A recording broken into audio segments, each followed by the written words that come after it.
What's up? It's your girl B-Marshe. Welcome back to my channel, and this is my review for Grownish Season 4, Episode 2.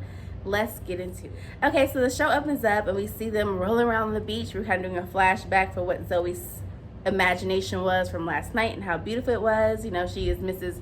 Zoe Johnson Jackson. It's a lot of J's in that last name. That's a lot going on. But anywho, we kind of get into a reality of not her fantasy, and that they are at the police station with no money, and the police seem not to speak any English. The guy who's sitting there, he's just kind of looking at them, not really saying too much. And they think it's because Zoe stole that piñata. Obviously, I don't know if the officer said it's because she stole the piñata. They're kind of like assuming it's because she stole the piñata, because she stole the piñata. They try to think, you know what, we don't have no money, let's call somebody. Let's call Fine Ass Diggy because he speaks Spanish and he has money and we can get him to get us out of jail.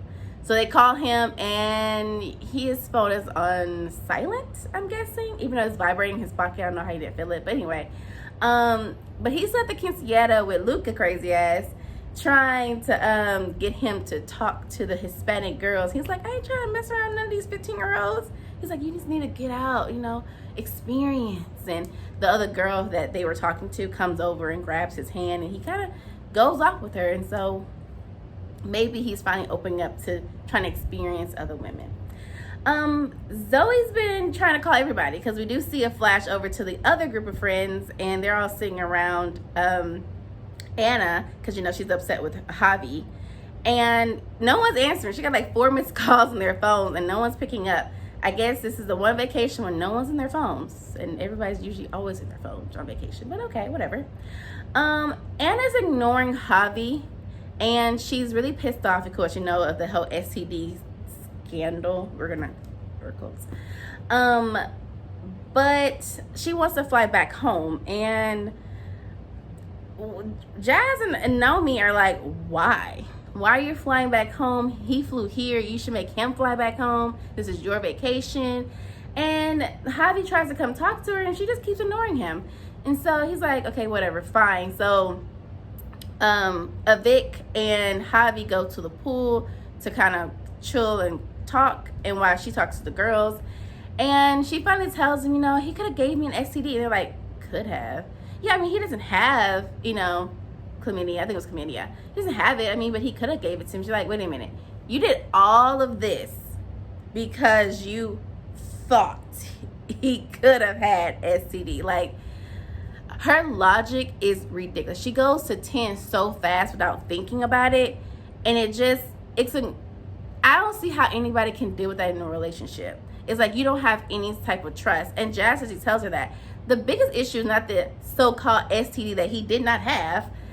It's the fact that you don't trust anybody, and you need to deal with that. And she kind of just sits there and look at them and like, we have been wasting 20 minutes talking to you about possibly he might have STD, and it turns out he doesn't have an STD. He just got it tested for an STD because he possibly could have had one. Like, this is all semantics. Like, grow up. That's what they really want to tell her. She does need to grow up and realize that she has trust issues, and we're gonna talk about that a little bit later. Back over to Zoe and Aaron. They're still stuck at the police station, and Aaron tries to bribe the officer to let them out. You know, with some money, I got some money, you know, we can go to the pool, we live in a nice resort, you know, blase blase, I got you a good size for a swimsuit, you can chill and drink a mojito. And he's just like, okay. Sure enough, we see that Aaron gets arrested for soliciting an officer. Like, you're trying to bribe an officer. That's against the law, and obviously the guy speaks English because you got arrested. So yeah, he got booked and handcuffed to a chair. So he's just sitting there, and that gets them started into an argument. And Aaron keeps saying that he didn't plan for her to steal the piñata, and while Zoe thinking that the delay in his performance is the reason why they got arrested, because, you know, they were on the beach, and, you know, he kept saying he wanted to have sex. He kept going on to the whole sex situation, and finally they have sex, and it's because his delayed performance. And she's like, it was your idea for us to have sex on the beach. She's like, I don't remember that. She said, you literally said, oh, I have a great idea, let's have sex on the beach. And she's like, Yeah. So they probably would have caught us if you would have stopped to have sex at the beach. Anywho, but she does tell him she would take the mistakes that they had in their this whole night, because most of it's her fault.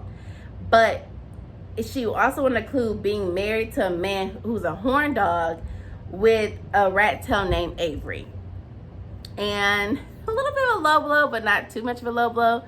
But he's getting out this horny vibe for some weird reason. I wish they kind of dive more into why he was being all extra horny, but he's a young man. I can see he has a very healthy libido, so why not? Aaron tells her it's hard being married to her too because of her personality. And yeah, that really was like, fuck.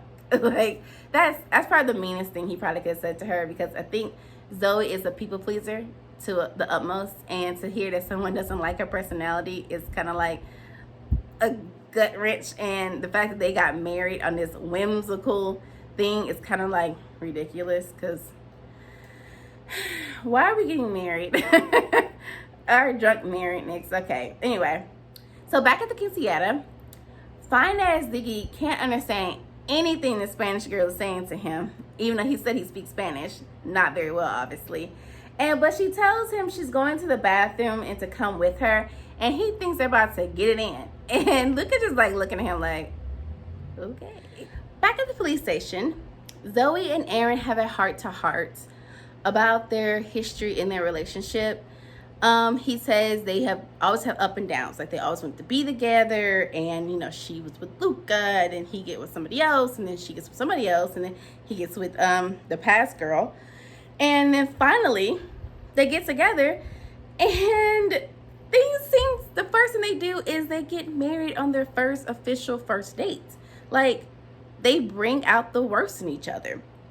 Zoe thinks, yes, they jumped the gun on getting married, but the real issue is about them going to jail. And he says that the only reason they went to jail is because when they're together, they are two spontaneous idiots that neither one can control. He says that, think about it. Last night, you sold a piñata. I should have stopped you from doing that. We got married. I should have stepped in and said we shouldn't have done this. He's saying that every time they're together, they bring out the worst in each other.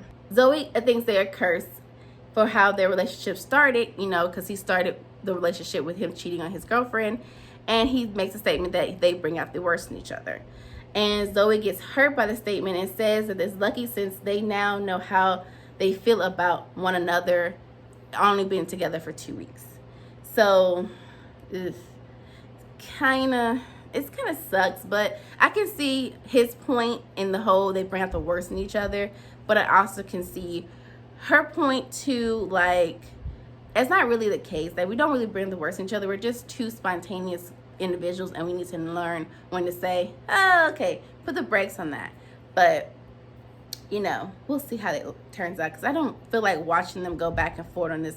I want to be with you, but I can't be with you because you're something else. Like, just be together, because obviously that's what you guys want to do. We'll go over to Javi and Vivek. They're by the pool, and Javi thinks that, you know, she should be mad. I should be mad because half my thesis on that tablet she broke, and she smashed it after reading my emails. By the way, she read my emails. Like, he doesn't see why she's so upset. Vivek gives him some great advice and tells him that the biggest issue is lying to someone that you care about. Like, in his case, he lied to his past girlfriend about him dealing drugs, and he lost the best thing he ever had.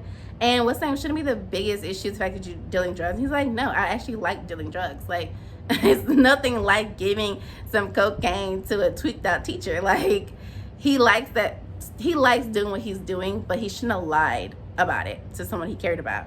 And he's telling him that you need to stop lying to her and just be honest. So they go back over to Aaron, and Aaron finally gets released from his chair holdings, because remember, this whole time he's been locked to a chair. And Zoe takes the blame. When she didn't storm off, but when she walked off from their conversation, she went to the police and basically told them that she stole the piñata and that she got arrested for it, of course. And Aaron doesn't want to leave her in jail. He's like, wait a minute, don't arrest her like she's this woman, you know, that's my wife. It's still his wife. He does call her wife a lot. I did like that. And he wants to stay, and the guy is like, no, either you get out or I can arrest you too, and you can be in the cell next to her. And so he decides, you know what, fine, I'll just walk off. So he walks out of the jail, leaving Zoe to spend the nights in jail by herself. Back over to Anna and Javi. They finally have a conversation that they needed to have from the beginning. And she wants to know why he can't be honest with her, why he can't communicate with her what's going on. And he lets her know it's her reactions to everything.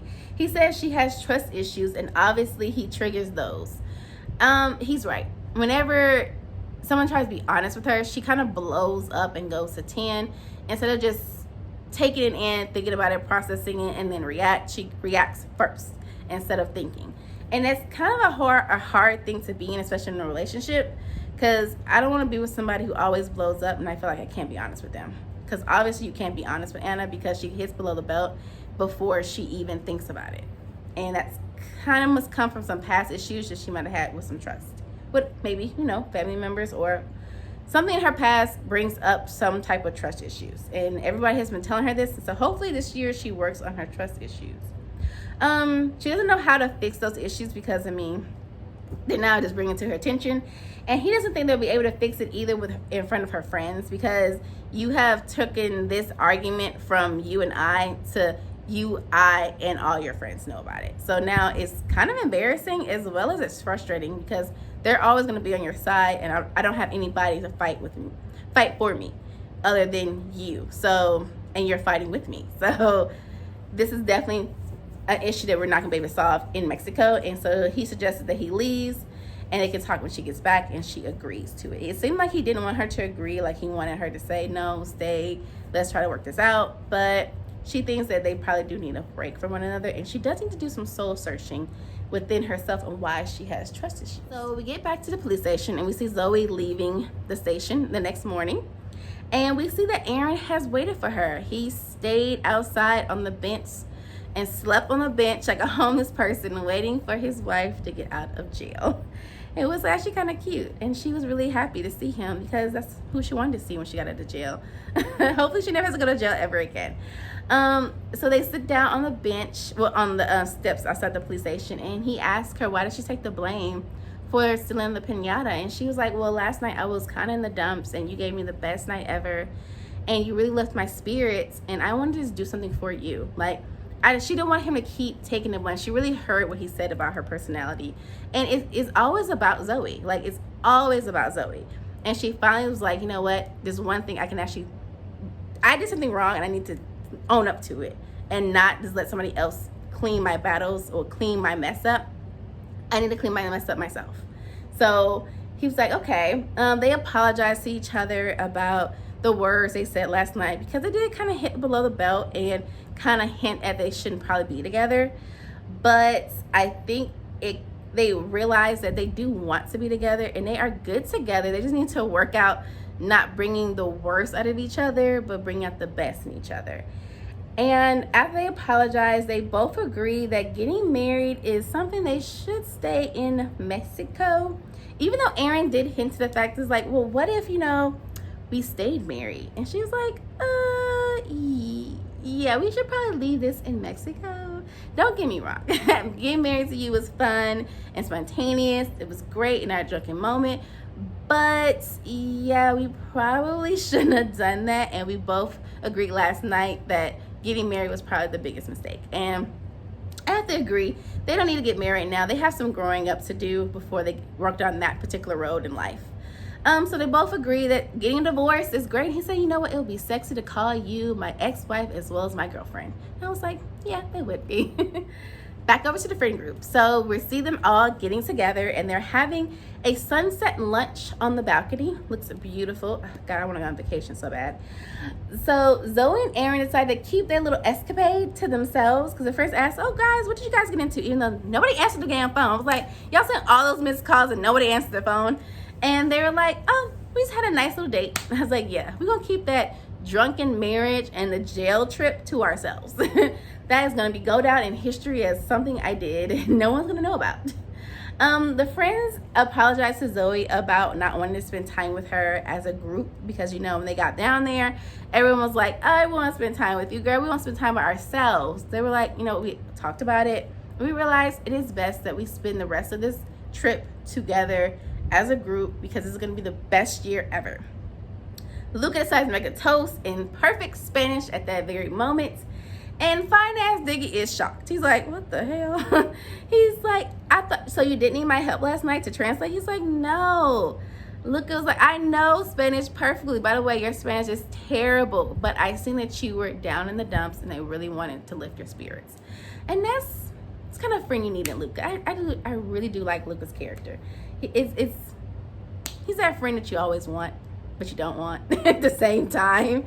Anywho, they all cheers to their senior year, and then we see Vivek look at his phone and says, you know that weird ass virus has been in Asia? Well, it's in the US now. They're like, oh, thanks. Oh, we'll be fine. Yeah, we're gonna be good. We're gonna be good. Yeah.